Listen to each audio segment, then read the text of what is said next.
A to Z voice, जनगण की आवाज। जारी करो, जारी करो, बंद करो, बंद करो, आश्वासन देना बंद करो, आश्वासन देना बंद करो, जारी करो, जारी करो, जारी करो, जारी करो, जारी करो, जारी करो, जारी करो, जारी करो, जारी करो,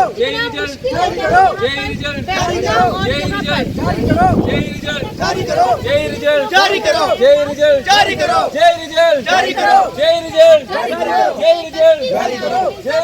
जारी करो, जी सूर्य उंगार मेरा नाम है। अलग अलग जिले से यहाँ पर लोग आए हैं और आप देख सकते हैं कितना परेशान है, कितने दिन हो गए बैठे हुए, सरकार नहीं सुन रही है, कितनी दिक्कत हो रही है और आश्वासन पे आश्वासन जब मिलता है तो कितनी नाउम्मीदी हो जाती है सरकार से। जी मैम, ये हमें आश्वासन जो हमें जुलाई से मिल रहा है कि हमारा रिजल्ट आ रहा है और जुलाई से अगस्त सितंबर अक्टूबर नवंबर दिवाली आएगी, दिवाली पे आ जाएगा, दिवाली अच्छी हो जाएगी, इस तरह से करते करते आज दिसंबर हो गई है और आधा दिसंबर निकल गया है।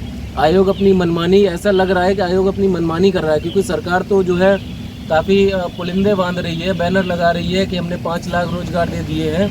तो जैसा सरकार वहाँ से दिखा रही है वैसा आयोग की कार्यप्रणाली से ऐसा कहीं से भी प्रतीत नहीं हो रहा है, क्योंकि पिछले कई सालों की भर्तियाँ जो 2016 तक की भर्तियाँ जो है अखिलेश सरकार की भर्तियाँ जो थी वो भी अभी तक पेंडिंग पड़ी हुई हैं। उसके बाद में 2018 में नोटिफिकेशन आता है। हमारा आज ये धरना 26 नवंबर से चल रहा है और ये 19वां दिन है आज। तो हमारा जेई 2016 और जेई 2018 दोनों एग्जाम पेंडिंग, जो कि आज से 6 साल और 4 साल हो गए हैं, दोनों एग्जाम का रिजल्ट पेंडिंग है अभी तक। सरकार कहती है कि हमने 2 लाख युवाओं को रोजगार दिया है और जब आप इको गार्डन में आते हैं तो आप देख सकते हैं ये वही छात्र हैं जो रोजगार की उम्मीद में यहाँ पर बैठे हुए प्रदर्शन कर रहे हैं। इतना दिन हो चुका है। क्या नाम है आपका? मेरा नाम राजेश कुमार है, हम वाराणसी से आए हैं, वाराणसी से हैं। आप बताइए, वाराणसी से लोग यहाँ पर आए हैं, सरकार से गुहार लगा रहे हैं अपनी मांग को लेकर और कितनी उम्मीद से एग्जाम दिए जाते हैं, उसके बाद अगर रिजल्ट ही ना अनाउंस हो तो कितना नाउम्मीदी हो जाती है। इतनी दूर से आए हैं, कितना स्ट्रगल करना पड़ा। स्ट्रगल का तो ना पूछिए, कुल मिला जुला कर ये बस केवल देश को बर्बाद कर रहे हैं, सीधी बात, देश को बर्बाद कर रहे हैं। बोलते हैं सबसे युवा, जो भारत है अपना सबसे युवा देश है, ये युवा किस काम के हैं? यहाँ धरने देने के लिए है।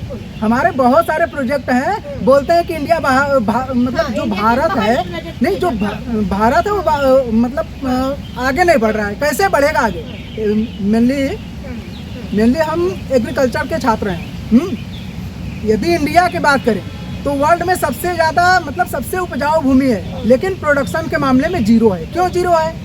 यहाँ पे हम धरना दे रहे हैं, कोई सुनता नहीं है। जो किसान हैं जो जैसे करते थे वैसे ही कर रहे हैं। बहुत सारे हमारे ऐसे प्रोजेक्ट हैं जो कई सालों से 2013-2012 से हम उसको कापी में बना के रखे हैं कि हाँ हमारे पास पैसा है, हम किसान के घर से हैं और ये है कि बस कल हम खाते पीते हैं, मतलब खाना पीना जीना, बस यही है अभी। और उसके लिए यदि कोई बनाने की कोशिश की कहाँ न्यू इंडिया यहाँ धरना देने से बनेगा है? प्रोजेक्ट वो कॉपी में है, जो वो बाहर आएगा, जो हमारा थिंकिंग है, जो युवाओं की थिंकिंग है वो बाहर आएगी तभी तो इंडिया बाहर आगे बढ़ेगा। कि इनके मतलब ये जो ये वैकेंसी निकाल देते हैं, 4 सालों से हो गया ऐसे हम धरना दे रहे हैं। धरना देने के लिए बने, जो थिंकिंग होता है वो भी आउट हो जाएगा। वो भी मतलब जो सोचने की क्षमता होती है कि हाँ जहाँ हमें सोचना चाहिए वहाँ ना सोच के हम कहीं और सोच रहे हैं। अब सोचिए क्या हो सकता है इस देश में, जहाँ कैसे बढ़ेगा देश आगे, कैसे बढ़ेगा आगे? दे के एग्जाम देना पड़े, बोलते हैं दे के रिजल्ट निकलवाना पड़े। बोलते हैं यूपी इतना पीछे, क्यों पीछे है? क्यों नहीं पीछे रहेगा? सरकार बताए, आयोग जो जिम्मेदार पर्सन है वो बताए क्यों नहीं रहेगा पीछे?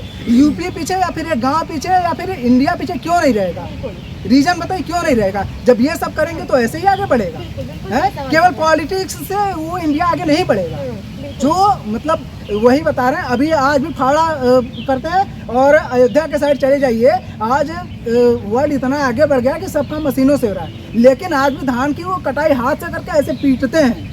आज भी हम इतने पिछड़े हैं, जबकि सारी मशीनें बन चुकी हैं लेकिन वहाँ तक नहीं पहुँचा है। क्यों नहीं पहुँचा है भाई?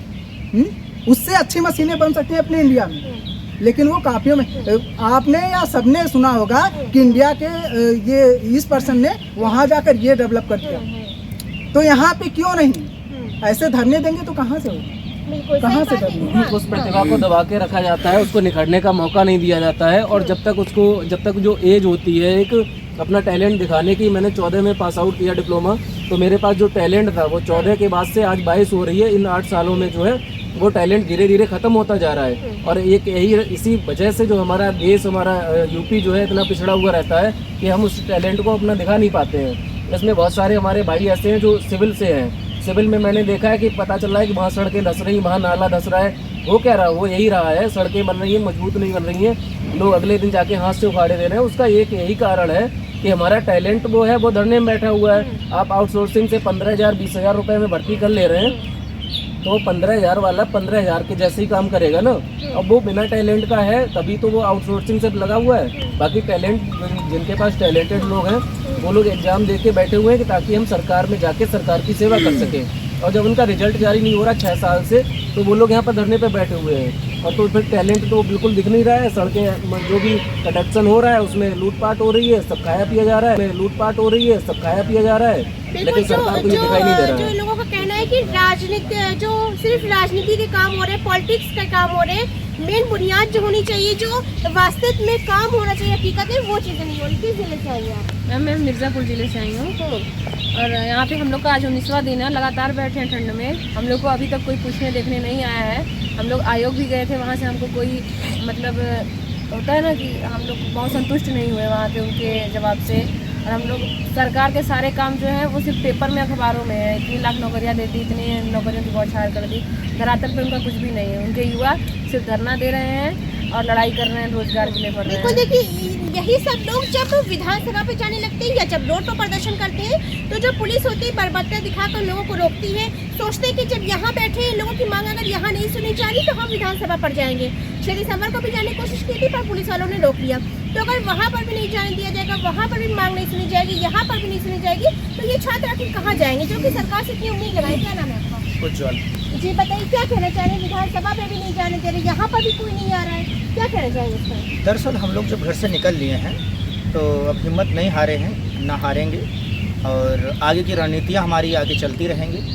और जो अभी तक आज मेरा 19वां दिन यहाँ पर है और आगे भी ये प्रश्न हमारा चलता रहेगा। और आखिर शासन को, प्रशासन को या आयोग को रिजल्ट तो अब जारी करने की बात है, वो तो जारी करेगा, लेकिन हमें पूर्ण भर्ती प्रक्रिया को जल्द से जल्द पूरी करें। कहाँ से आए? तो वसीम जी लखीमपुर से आए और लखीमपुर से नाम सुनते साथ लखीमपुर खीरी में हुआ किसानों का हादसा भी याद आता है। आप वहाँ से आए हैं, ठीक है, वहाँ पे आके देखा क्या कुछ हुआ, यहाँ पर आए हैं सर, फिर भी सरकार से उम्मीद लेकर आए हैं, तो क्या कहना चाहेंगे? ये सरकार से तो कोई उम्मीद रही नहीं है अब, क्योंकि सरकार जो है दबा देती है, हर मुद्दे को दबा देती है। आपने किसान वाला भी देखा, वो भी कर दिया। कुछ नहीं है। हमें उस दिन 6 तारीख को हम जा रहे थे, वहाँ भी नहीं जाने दिया है, इसीलिए कि हमारा जो है ज़्यादा उछले नहीं। हमारी जब भी संख्या ज़्यादा हो जाती है तो पुलिस वाले लगा दिए जाते हैं ताकि हम कहीं जाके न प्रदर्शन हो, मतलब दुनिया को न दिखाएं, मीडिया वगैरह में जहाँ हमारी बात हो। जी, तो हमारी तो हाथ जोड़ के निवेदन यही है सरकार से और आयोग से, कृपया हमारी तरफ देखें और हमारी मजबूरियों को समझें। अच्छा, क्या नाम है आपका? सुमित नाम है मेरा। सुमित जी, ये बताइए, एक क्वेश्चन आपसे करना चाहते हैं कि आप जिस तरीके से आप लोग बता रहे हैं कि विधानसभा पे जाने से पुलिस रोकती है, सब कुछ होता है, क्या लगता है लोकतंत्र का उल्लंघन हो रहा है? क्योंकि लोकतंत्र हमें हमारी बात रखने का पूरा अधिकार है, लेकिन क्या लोकतंत्र और संविधान का आज जो है उल्लंघन किया जा रहा है लोकतांत्रिक देश में होकर? नहीं, आजकल लोकतंत्र का तो बिल्कुल पालन हो ही नहीं रहा है, क्योंकि हमें, जैसे हम सरकार चुनते हैं, सरकार हमें लोग चुनते हैं, अपनी बात हमारी बात सुननी चाहिए, सरकार को अच्छे सुननी चाहिए, और ये सुन ही नहीं रहे हैं, इसका मतलब लोकतंत्र कहाँ है? अगर लोकतंत्र होता तो हमारे पास आज 19वां दिन है, सरकार का कोई नुमाइंदा हमारे पास आके हमसे बातचीत करता और क्यों हमारी क्या परेशानी है उसको सुलझाने की कोशिश करता, लेकिन यहाँ पर अभी तक कोई आया नहीं। एक बार एसीपी महोदय ने बात करने की कोशिश की थी, लेकिन वहाँ से फिर हमको वही सांत्वना दी जा रही है कि आपका 1 महीने बाद से रिजल्ट आ जाएगा। हर बार अगर एक महीना हम देते रहेंगे, एक महीना दे करके, तो हमारे 6 साल बीत गया। अब फिर अगर हम वही करते रहेंगे तो क्या हमारे पास इतना ही काम बचा है? 6 साल का एक लंबा वक्त होता है और जिस तरीके से आश्वासन के बाद आश्वासन दिया जा रहा है, आगे की रणनीति क्या होगी? मैम, रणनीति यही है कि जब तक संख्या बल अपनी बढ़ाने की कोशिश कर रहे हैं, जैसे ही संख्या बल हमारा बढ़ जाएगा, हम आगे की कार्य जैसे विधानसभा जाने का या आयोग में जाने का, इस तरह से कोई काम करेंगे नहीं। यहाँ पर इको गार्डन में मौजूद थे, जो कि कई लोग जो है मौजूद हैं, जेई के छात्र हैं, लगातार प्रदर्शन कर रहे हैं, अलग अलग जिले से आए हैं और काफ़ी दूर से आए हैं, वाराणसी से आए, मिर्ज़ापुर से, अलग अलग जगह से आए हैं और सरकार बिल्कुल भी नहीं सुन रही है। विधानसभा पर नहीं जाने दिया जा रहा है। बहुत हैरानी की बात है कि जहाँ पर सरकार इतने बड़े बड़े दावे करती है जिस भारत देश में, वहाँ पर आज युवा, पढ़े लिखे युवा यहाँ बैठ के धरना दे रहे हैं और यहाँ पर कितना मुश्किल होता है वो इस बात का आप अंदाज़ा लगा सकते हैं। फिर मिलेंगे किसी नए मुद्दे के साथ, तब तक देखते रहिए A to Z वॉइस, जनगण की आवाज़।